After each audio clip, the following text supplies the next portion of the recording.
Class 5 English বিষয়ের পঞ্চম শ্রেণীর এক ছাত্র যে 50 নম্বরের পরীক্ষা দিয়েছিল তার মধ্যে 47 পেয়েছে। তার খাতাটি আমি ভিডিও করে দিয়ে দিলাম। পঞ্চম শ্রেণীর যারা বন্ধু রয়েছে তাদের খুব কাজে আসবে।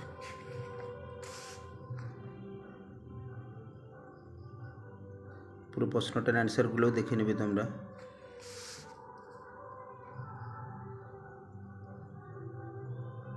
গ্রামারে একটা জায়গাতে ভুল হয়েছে, আর সেভাবে কোনো ভুল করেনি। ও খুবই ভালো ছেলে।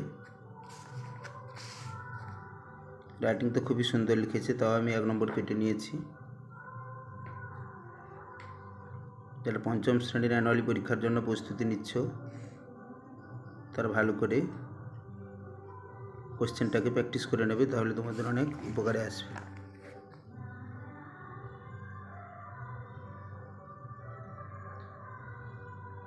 সেই সঙ্গে জানিয়ে রাখি, এরকম সুন্দর সুন্দর কোশ্চেন পেতে অবশ্যই চ্যানেলটিকে তোমরা সাবস্ক্রাইব করে রাখবে। Thank you.